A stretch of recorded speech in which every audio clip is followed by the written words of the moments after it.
Welcome, everyone, to another edition of the Blue Mike Podcast.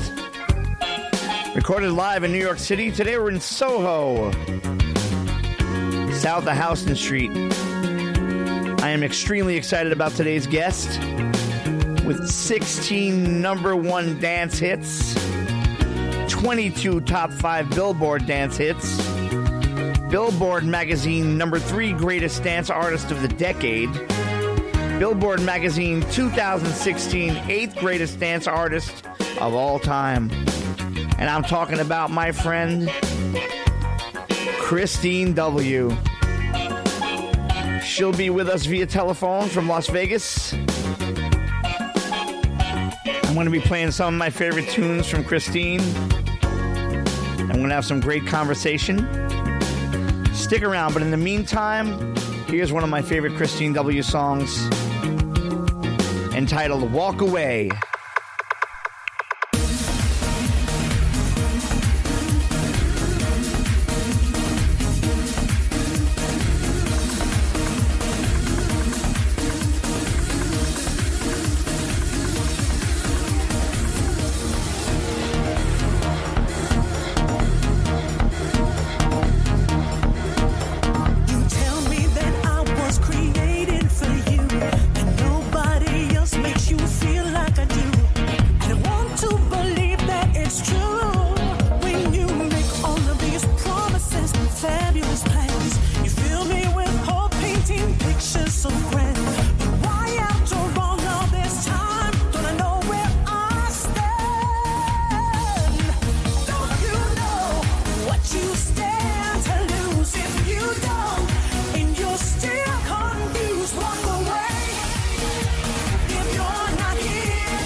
That's Kristine W with Walk Away, one of my favorite Kristine W songs.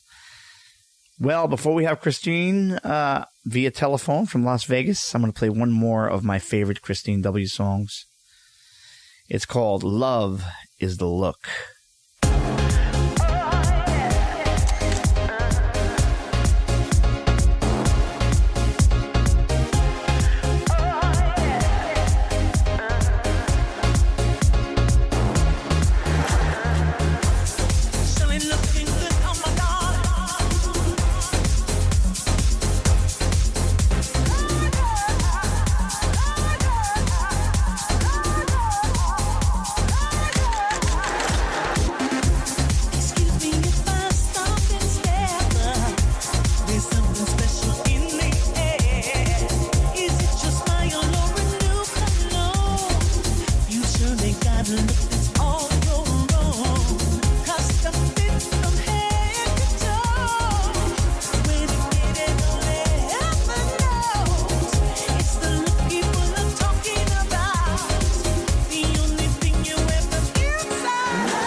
And as promised, on the phone with me on the Blue Mike podcast, the great Kristine W. Kristine, how are you today?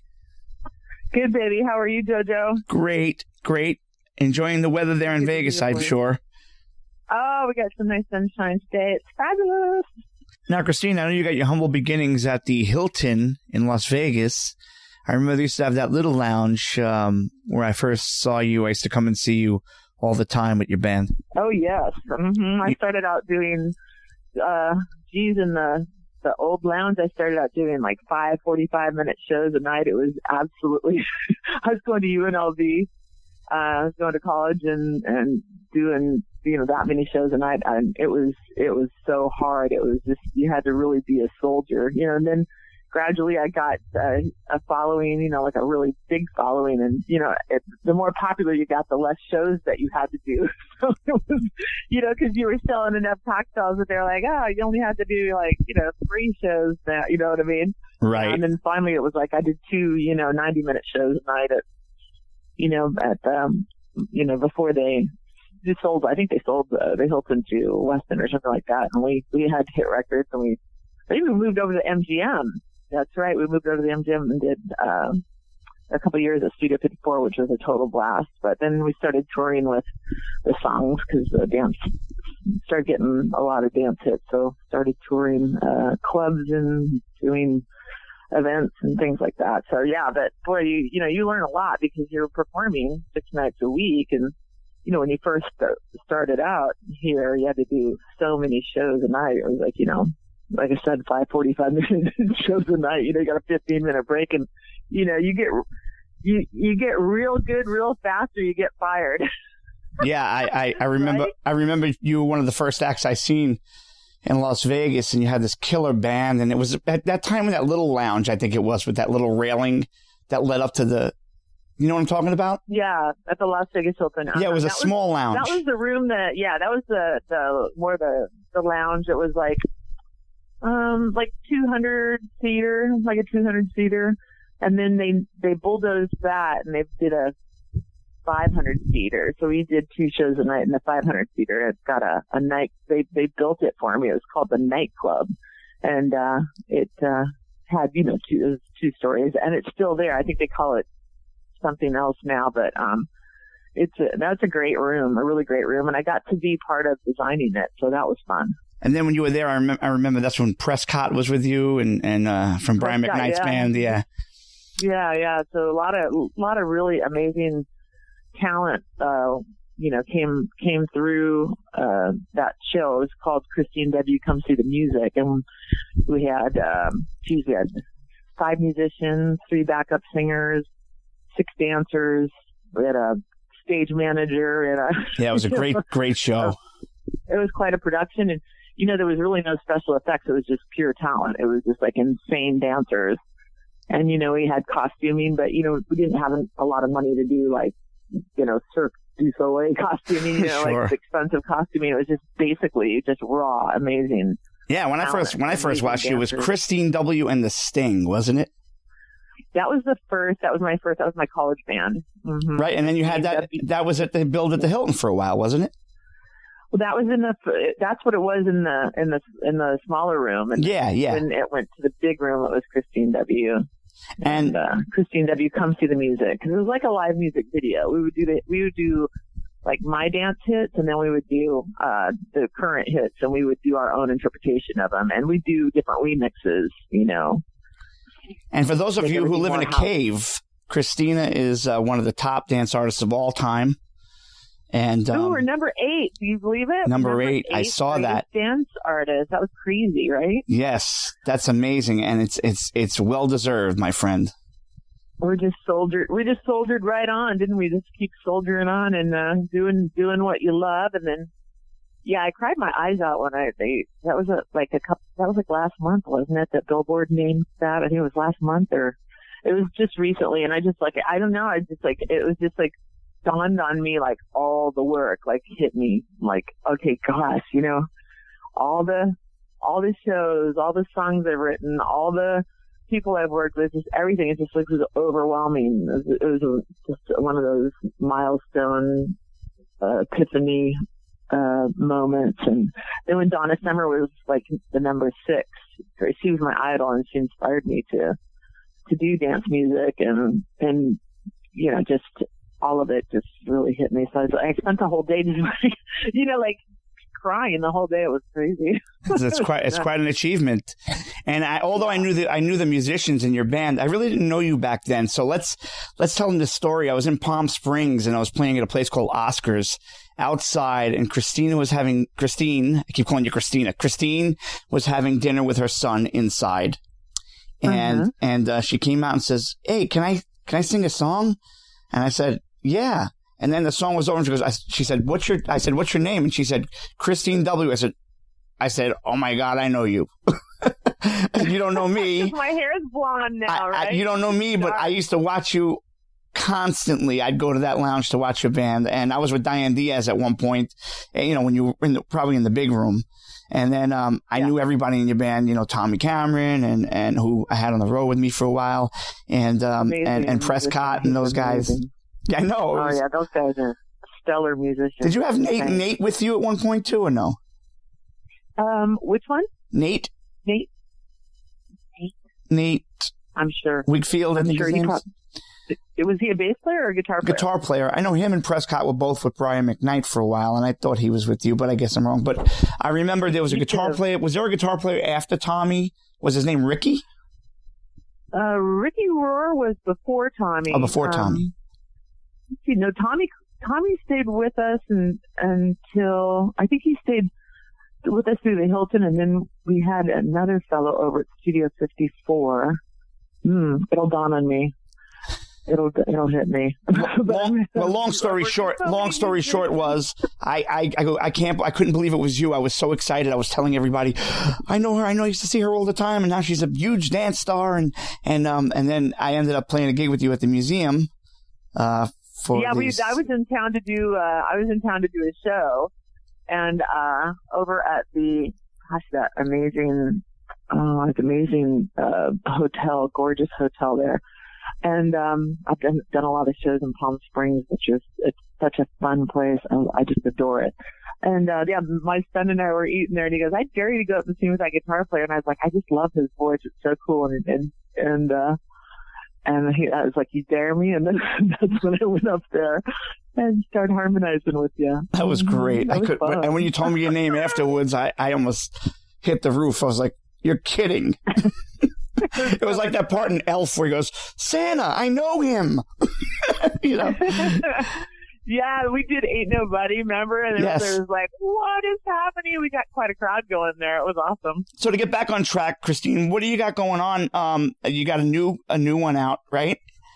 Yeah, I've got the first single from the album that's going to be coming out this summer is called Out There, and it was released. It was released about 6 months ago, but it just keeps growing arms and legs. It went to number 2 on the Billboard dance charts, and then another remixer remixed it, Kenny Hectic and David Penn over in London, and now it's climbing up the British dance charts. And so it's a top 10 record now in basically the United Kingdom, which is like Wales and Ireland and London. And so it's so interesting, and everybody's done music videos on it. There's quite a few different versions of music videos. You can go to my Kristine W YouTube channel and watch all the amazing music videos that have been edited and re-edited to different remixes to the song. But it's a great message, walking away from all I've known. It's about, big transitions in your life, and it's got to be out there, your purpose, your destiny, and it's got to be out there somewhere. It kind of taps on your spiritual destiny, your romantic destiny, maybe your purpose and your real purpose in life. And it's a cool message. So it just keeps going and going, which is really cool. And then we've got a new single coming from the album, and we may even shoot some of the footage in Palm Springs there. So I love Palm Springs. It's just a magical place. There's something about it I love. And I met you there, so see? Yep. Magic happens there. Yep. Even though I knew of you for years. And I still go out there every couple of months and do a few gigs, and it's still like my home. Oh, it's fun. Yeah, it's a great place. Aww. So are you going to be doing any shows to support this record? Yeah, right now we're in the studio. I'm working with a producer called Free Jack in London. So we've got kind of 1.5 songs left before I've got to finish the one that we keep rewriting, and then we've got one other, and then we should be able to get it out Memorial Day weekend is the goal. Then they drop the single before that. I'll be at the Winter Music Conference in Miami, just talking about the album and possibly doing a couple showcases and getting a reaction from some of the songs, which is always fun, just to come out and do a song and just see what the initial reaction is. I like to do that. I always have done that.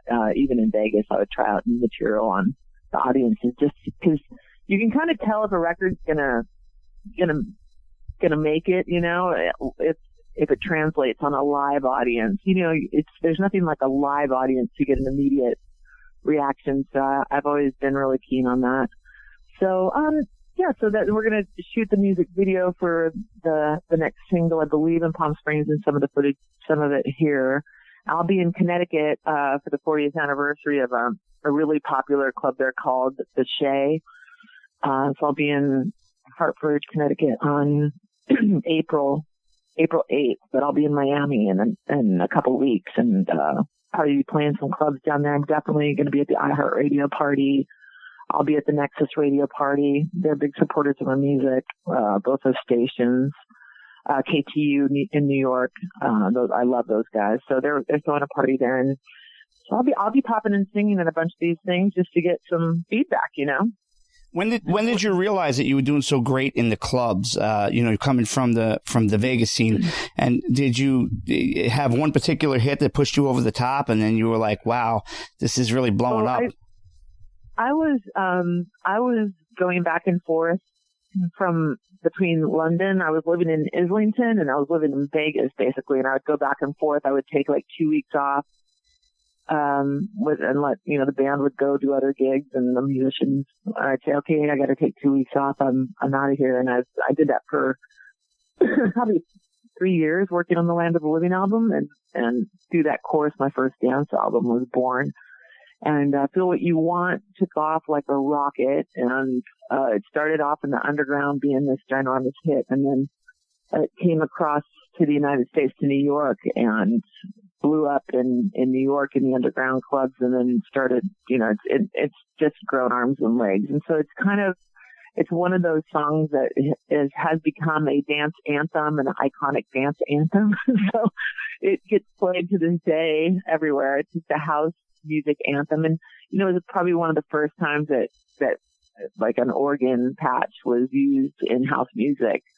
And they would call it gospel house, which cracked me up because I started out singing in the church. But, just putting a different spin on house music, on dance music, made that song kind of to this day, it sounds perfectly fresh, like it was just done yesterday. And just great programming. I work with Rolo Armstrong, who's Dido's brother, and Rob Dugan, who's amazing. So I worked with those guys on the whole album. And, it was a great experience. I mean, I knew that I had to leave the U.S. to do the type of music that I wanted to do, because I didn't feel like people really understood what I was trying to, they want to put you in a box in the States. Everything has to sound like whatever's on the radio, and I wanted to do something different, and it just connected over there, and then ironically connected over here after it connected over there. So were you initially going for the dance market, or were you didn't expect? Yes, I always was, but every time I would do a record, it would be more of an R&B production in the States. Whenever I would work with other people and other production companies, everybody always wanted to go with pop, R&B, like pop funk kind of thing, because of the sound of my voice is funky. But I just always had a love affair with dance music. And I don't know if maybe it's because I'm from the Northwest and that Canadian border, and house is huge up in Canada.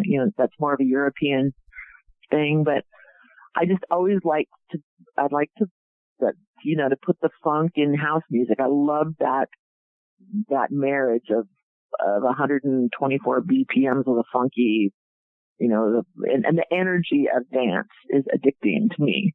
It kind of mirrors 120, the beats of your heart, the beat of your, it's, I don't know, to me, it's kind of the heart, the heartbeat of life. Yeah, it definitely holds some merit. Absolutely.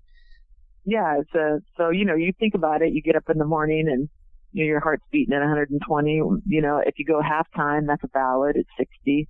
At 128, that's pumping you up pretty good. Which, by the way, I know your dance fans, adore you, but I don't think a lot of them heard you sing the stuff I heard you sing back in the day, man. You were an R&B diva to me. Oh yeah, R&B diva, for real. There's nothing that I could not sing that hit on the charts. Nothing. We did a Whitney Houston medley. We did just we did all of the singers that nobody else would sing because those songs are really, really hard to sing. And if you don't sound pretty much like the artist, you're going to get ashtrays thrown at you. So, we did Chaka Khan. We did all the stuff that other people in town would not touch, because they couldn't sing them. So, I was just blessed with a big voice and with that whole R&B thing. And I grew up in an area where I was immersed in it in Eastern Washington. And, I had my best friend was black and I used to go over to the Morning Star Church and listen to all the gospel music, and I'd trade out and be a soloist over there and sing for them. And just, I was immersed in it, and I loved the whole funky R&B thing. But I think my great love was Donna Summer was doing it. When I was a little kid, I just heard her and the way she married a dance beat with funk. It just was over the top. I love the energy of it. And I remember, I remember back in the Vegas days, the only two female singers I would go watch were you and Diane. And then, of course, later on, I ended up playing with Diane for a while as a percust vocalist. She's amazing. Yeah, you two guys were by far the most powerful voices in town. There's no question. Yay, Diane! I love her. Yeah, we used to trade back musicians all the time, Some people would go to her band, and then he'd come back to my band and go back to her band. And, because the musicians are always moving around, So, yeah, it was great. It was definitely a family vibe. Yeah. Especially in Vegas. Yeah. Especially in Vegas. Definitely. Small town, Well, now it's big, but, still it's small because I think the real people, there's a lot of posers, but the real people, there's not that many that are really amazing players and musicians and stuff. So, you know what I mean? There's a lot of people come and go. It's very transient, but the ones that can survive and have a career, it's very few and far between. It's very tough. I actually went right before I left to come back to New York. I went back and played at the Palace Station with a really cool girl singer named Jessica Mangione. Do you know her? No. Very cool. She's another little powerhouse. And her family sings all over Palm Springs. They're a very famous singing family in Palm Springs called the Avaros. And I went back to play there. So she's starting to make a little headway there. And of course, they've closed most of the lounges and the venues there where we used to play. And it's kind of more of a DJ town these days. Yeah. But I do think that they're going to start putting more live music in town. I've been kind of part of a coalition to get that happening. So there's things in the works. So, just. Well, then I love you even more. Oh yeah. Because it needs to be done. I'm a soldier for live music. So I'm always in the background, working on things. So never fear. I never stop on all that. I've always got that bowl mixing over there. Do you ever do any performances in Vegas at all these days or no? Not now, but I probably will. I've got some ideas for some things that I want to do. At the moment, I just have to concentrate on this album getting out because we put 3 years of work into it, and there's a lot of people involved in it, and we need to get it out there. No pun intended. That's the latest hit on the album. But yeah, you kind of got to focus because if you don't go all in on some of these things, you can get dissuaded, and you don't do a good job on any one thing because you're throwing stuff around too many places. So I found that I need to focus to make things happen. So right now my focus is getting the next single out, the video out, and the album out so people can have a fun summer enjoying that music. Well, you know what? I really appreciate you being on the show with me. I really do. I'm trying to kickstart and get artists on the West Coast and the East Coast to, be aware that they're out there and there's some great ones. And Otherwise, they would have never. There's that phrase again. Out there. Yeah, they're out there, and I want. That song. That's right. I want to let them make them aware of each other, because there are some really great ones, and you know as well as I do in Vegas, there are an abundance of people that are just so wonderful, talented. Wonderful musicians here. Oh my gosh, so talented. Great dancers. Are you kidding? There's just amazing people here, and just great talent. And I've been really blessed. My dancers, Sean Dean, he's a staple here in Vegas, King Palm Springs. He has worked with everybody. He's taught everybody hip hop. And Jeffrey DeBarathy, he's here in the show at Planet Hollywood. And he's with Charo too, wasn't he? With my friend Patrick. Oh yeah. So Jeffrey, he's a dynamite. He's like a triple threat. He's a great dancer. He's a great stylist. He can sing. I mean, he can do anything. And those are my right and left arms. So we're always masterminding new things to do. And you'll see them in the Out There video. They're in the music video for Out There. And it's a cool video, really cool video. Why don't you go ahead and plug the website real quick? Okay, I'm Kristine W, and my website is KristineW.com. You can go to my YouTube channel. You can go to my Facebook. My record label is called Fly Again Music Productions, but, and sometimes it's listed as Fly Again Music Label. I'm with the Ordered for digital distribution worldwide, so you can get my music on iTunes and pretty much everywhere. If you go to my website, you can buy direct from Bandcamp, and we actually manufacture physical CDs of most of my my music, because I do have a big fan base of collectors that love to collect the CDs. So I think I'm one of the few artists that still press up CDs, but it's a fun thing, and we have a fan club, and there's a whole bunch of people that just collect CDs from different artists, not just myself, but other artists. So we're doing that, and we're probably going to press vinyl on this new album. So we've got that in the works, and we'll be out there doing lots of shows. I just found out I think I'm doing Washington, D.C. I just got that phone call yesterday, and just, so we're in the works putting shows together for the summer. So well, if you're in Washington, D.C., I'm going to come and see you, because I'm close. Yay. Where are you at now? I'm in New York City. New York City. Oh, I love it. We broadcast from New York City, different locations every week. And okay. So I'm trying to keep it interesting. And I want you to take us out with your song Out There, and announce this song, where it was recorded, who's on it, and who programmed. Let's get plugs to them too. Okay.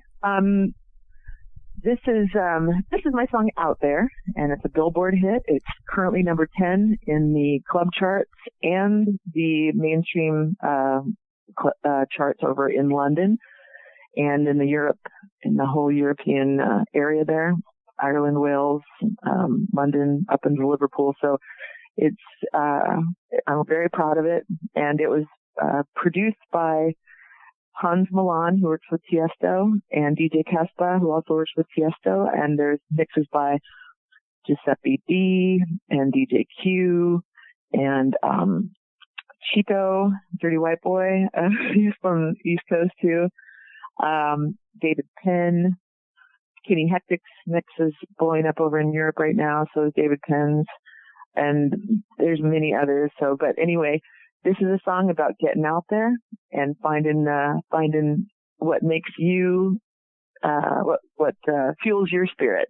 So here it is, Out There. Love you guys. I love you, Kristine. I'll see you soon. Love you too, baby. Thank you, my friend. Bye, honey. Bye-bye. Big kiss. Walking away from all I've known,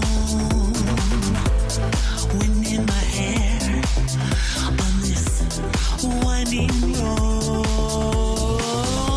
a bag full of dreams and a heart full of hope, a checklist of love in this hope overcome. Here I'm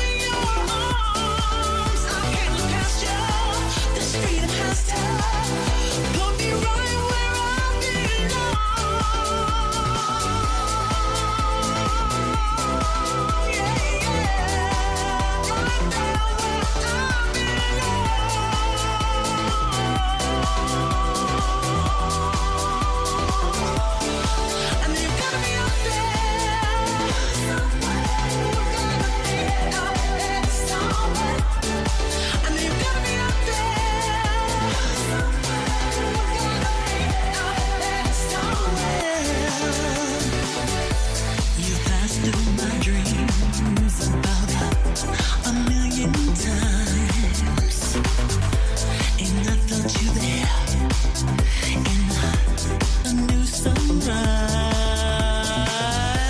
Now maybe I missed you when you walked on that beach. Could you have been there right within my reach? If I'm faster, this freedom has to lead me right into your arms. I can't look past you. This freedom has to put me right where I belong. Yeah, right there where I belong.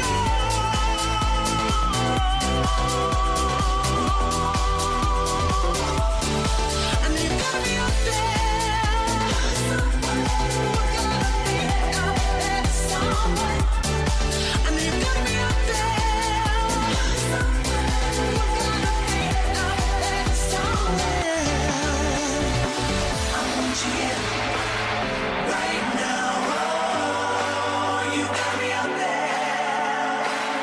I'm such right now. Oh, you gotta be up there. And you gotta be up there somewhere. And you gotta be up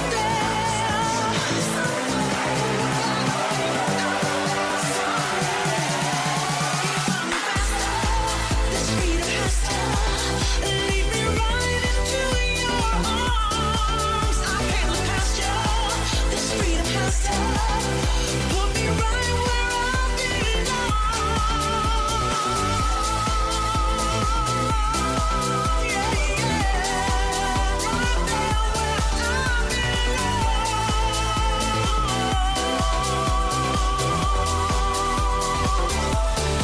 And you gotta be up there somewhere.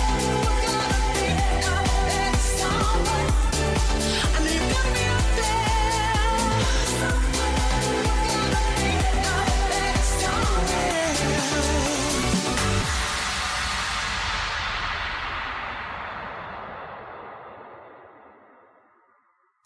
That was a new one from Kristine W entitled Out There. I'd like to thank Kristine for being on our show today. Coming at you live from New York City, Jojo Leone. Have a great day. Till next time, everybody. Peace.